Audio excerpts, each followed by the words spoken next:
You walk into a room and forget why you came in. You laugh it off as if it is nothing. But then you miss the exit you have taken for 20 or 30 years, and you ask your husband or your wife the same question twice or more in 1 hour, and they give you that look. And somewhere in the back of your mind, a quiet fear starts to grow that you never say out loud. Here is what I need you to hear. For many people over 60, that fog is not Alzheimer's, and it is not aging. It is coming from the pills sitting on their own nightstand right now, and once the right ones are found and adjusted with a doctor, it can actually lift. I want you to stay with me all the way to the end of this one, because there is a specific kind of pill I am going to name. It is one that millions of people take without a second thought, one they would never in 100 years connect to their memory. And for the woman whose story I'm about to tell you, it turned out to be the single biggest piece of the whole puzzle. Hold that thought. We will get there. I am Dr. James Weatherly. You can call me James. And this channel exists for one simple reason: to give people over 60 clear, honest, plain language health information that a rushed appointment never has the time to explain. No fear for the sake of fear. No selling you anything. Just the truth about your own body, spoken the way a good doctor would explain it to you if he actually had an hour to sit with you. If that is the kind of thing you like, take 1 second and subscribe to my channel. I'm trying to reach more people over 60 who have been told their symptoms are just part of getting old, when very often they are not. And every single subscriber genuinely helps the next worried person find this. That is the whole mission. Now let me show you something that could change how you look at your medicine cabinet forever. Here's the first thing to understand, and it is the foundation of everything else. Memory loss is a signal. It is not the disease itself. It is the warning light on the dashboard, not the broken part under the hood. When that light comes on, most people panic and assume the worst about the engine when very often the real problem is something small and fixable that is making the light flash. Your brain does nothing at random. When it starts dropping words and names and reasons for walking into rooms, it is telling you something has interfered with the machinery it uses to make and hold memories. And one of the most common things that interferes with that machinery is sitting right there in ordinary bottles that a pharmacist handed you with a smile. Let me explain why almost nobody connects these dots for you. It is not because your doctors are careless or hiding something. It is simpler and sadder than that. You probably do not get all your prescriptions from one single person. You have a regular doctor, maybe a specialist for your bladder, maybe someone who helped you with sleep or with a low mood a few years back. And then there are the things you buy yourself, off the shelf, that nobody prescribed at all. Each of those people sees their own small slice of your list. Not one of them is looking at the whole thing stacked together. And the whole thing stacked together is exactly where the danger lives. So when your memory slips, the appointment is 15 minutes, the worry is Alzheimer's, and nobody in that room has the time to lay every single bottle you take out on the table and add up what they are doing to your brain all at once. Now let me tell you about Rosalind. Rosalind was 68 years old, a retired school librarian from Roanoke, Virginia, and words had been her entire life. She spent 40 years surrounded by books, remembering titles and authors and which child needed which story. She was sharp. Everyone who knew her would tell you that. So when the fog rolled in, it frightened her more than it would frighten most people, because forgetting was the one thing that had never happened to her. It started small. She would lose the thread of a sentence halfway through. She would go to the store for 3 things and come home with 1. Then it got worse. She read the same page of her book 4 times and none of it stayed. She forgot her own granddaughter's birthday, a date she had known by heart for 11 years. Her daughter started finishing her sentences for her, gently, the way you do with someone you are quietly starting to grieve. And one afternoon, Rosalind sat in her car in her own driveway for a full minute, unable to remember how she had gotten home. That was the day the family said the word out loud: Alzheimer's. They were already talking about memory care homes and who would take the dog. If any of this sounds like you, or like someone you love, do me a favor and type the word memory in the comments right now. Not because it means you have anything wrong, but because I want you to see, when you scroll that section, how many other people are typing the same word tonight. You are not alone in this, and that matters. Here's what almost nobody realizes about the situation Rosalind was in. Your brain runs on chemical messengers, and one of the most important ones for memory is called acetylcholine. Say it however you like. What matters is what it does. Acetylcholine is the messenger your brain uses to lay down new memories and to stay alert and focused. It is the ink your mind writes with. When you have plenty of it, you learn a name and it sticks. You walk into the room and you remember exactly why. When something blocks it, the ink runs dry. The pen scratches across the paper and leaves nothing behind. That is what that maddening walk into a room blankness actually is. It is a moment where your brain reached for the ink and found the well running low. Now here's the part that changes everything. There is an entire family of extremely common medications whose main job, or whose accidental side effect, is to block that exact messenger. Doctors have a name for this. They call it anticholinergic activity. Anti meaning against. Cholinergic meaning the acetylcholine system. Drugs that work against your brain's memory ink. And here is the trap. Many of these drugs are not brain drugs at all. They are for your bladder, your allergies, your sleep, your stomach, your mood, your dizziness. The memory damage is a side effect nobody warned you to watch for, because on its own, one of these pills is usually mild. You take it, you feel a little dry in the mouth, maybe a little foggy, and you think nothing of it. But Rosalind was not taking one. Think of it like a bathtub. One pill is one trickle of water into the tub. No problem, the drain keeps up. But Rosalind had a sleep aid she took every single night. She had a pill for an overactive bladder that a specialist gave her 2 years earlier. She had an older antidepressant left over from a hard stretch after her husband passed.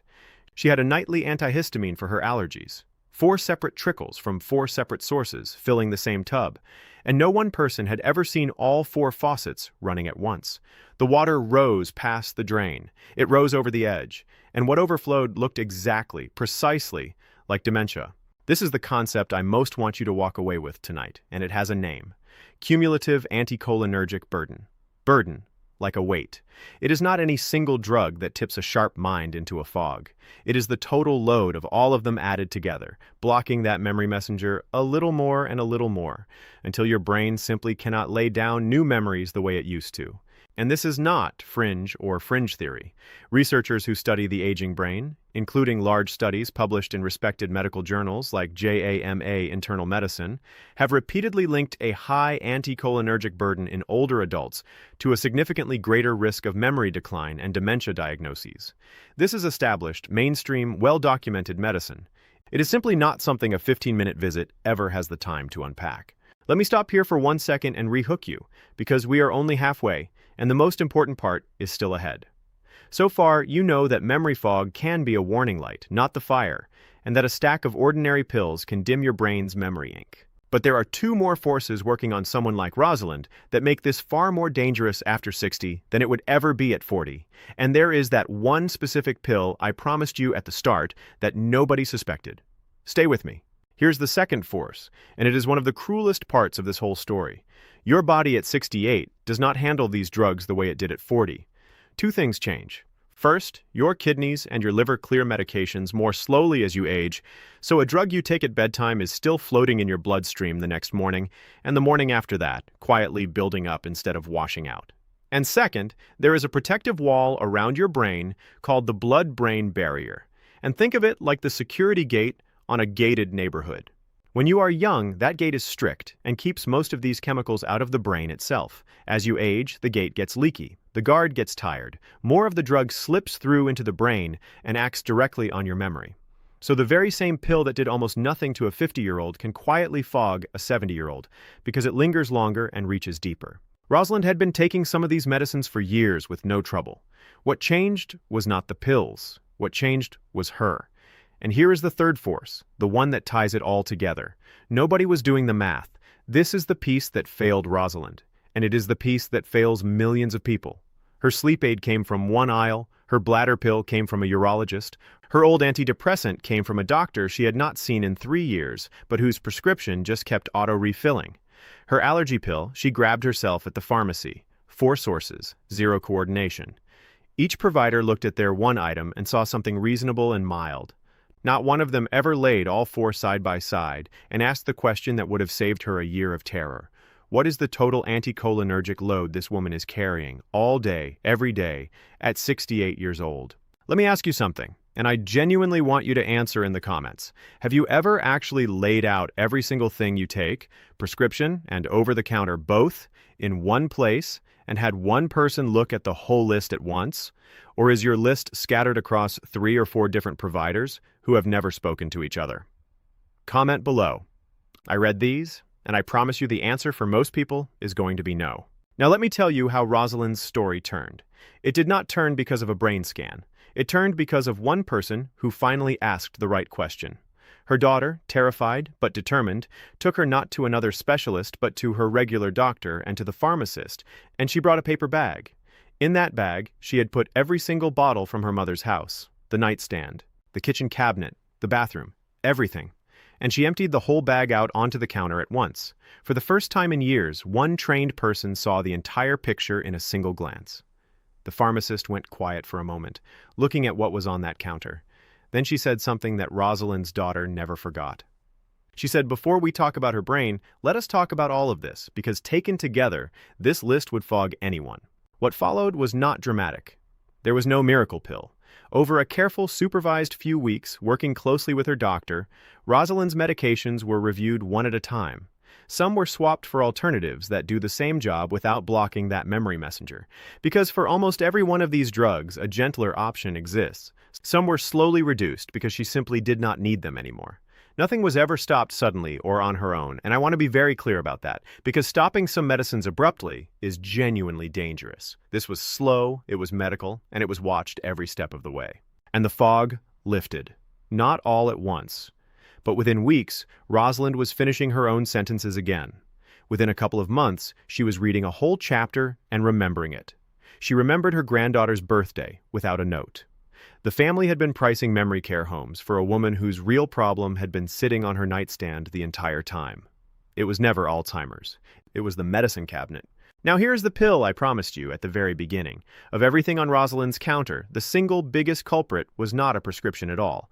It was the over-the-counter sleep aid she took every night and trusted completely, precisely because no doctor had prescribed it and she had bought it herself right off the shelf. The active ingredient in a huge number of nighttime sleep aids and PM pain relievers is one of the most powerful everyday blockers of that memory messenger there is. It is the same ingredient in the old drowsy allergy pills. She had been taking it every single night for years, believing it was harmless because it was sold without a prescription. That one bottle, the one nobody suspected, was doing more to fog her brain than anything her doctors had ever written down. This is the moment I most want you to react to. So if this just made you think of a bottle in your own home, type the words "sound brain" in the comments right now. Say it for yourself, and say it for the person you are about to think of when I get to the end of this. So what do you actually do with all of this? Let me give you a clear plan you can start on this week. And before I do, one honest reminder from me to you. This video is for understanding, not for diagnosing yourself, and absolutely not for changing anything on your own. Your list is unique to you, and some of these medicines are genuinely important and must never be stopped abruptly.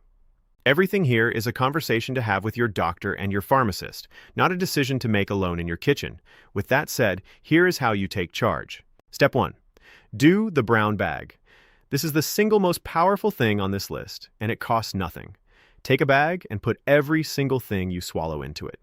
Every prescription, every vitamin, every supplement, and most importantly, every over-the-counter item, the sleep aids, the allergy pills, the PM pain relievers, the stomach medicines. Bring the whole bag to your doctor or pharmacist and ask them to review it all together in one sitting.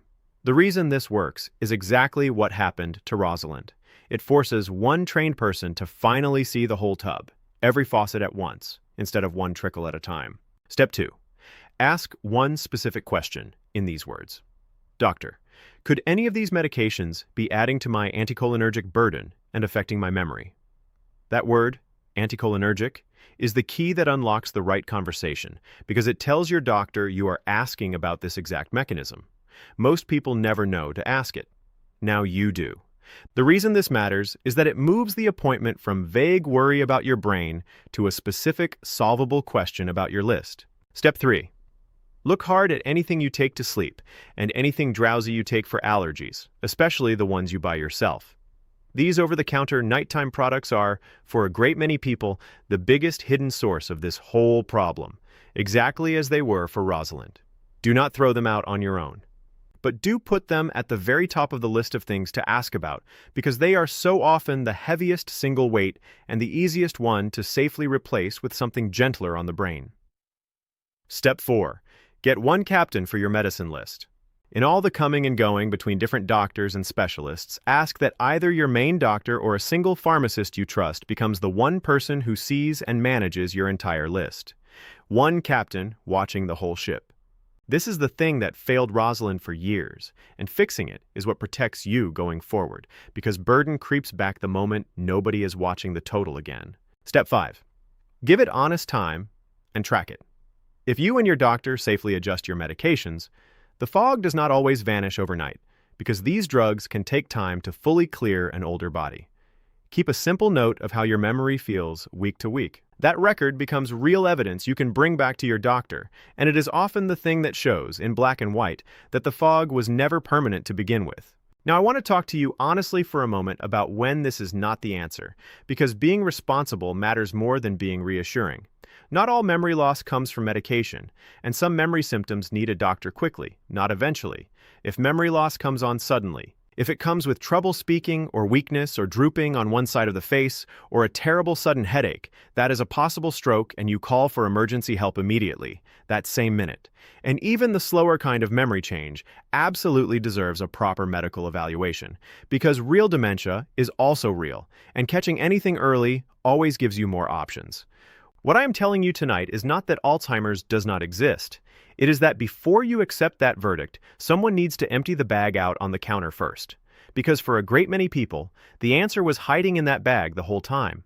Let me leave you with the thought that matters most. That frightening fog, the walk into the room, the twice-asked question, the exit you missed. It is so often not the beginning of a long goodbye. So often it is a signal, a warning light. Your body doing exactly what it is built to do, telling you that something has interfered with the ink your mind writes with, and asking you to go and find it. That is not a hopeless message. That is a hopeful one, because a signal you can read is a signal you can answer. Now think for a second about the one person in your life this is really about. The husband who takes something to sleep every single night and has gotten quieter and foggier this past year. The wife whose allergy pills leave her a little more absent each season. The friend who is already whispering the word Alzheimer's about themselves. Here's the truth about that person. They will almost certainly never go looking for this on their own. They are too frightened or too proud, or they have already quietly accepted that this is just how getting old goes. You might be the only way this ever reaches them. So send this to that one person. Not to a group, to the one face that came into your mind just now.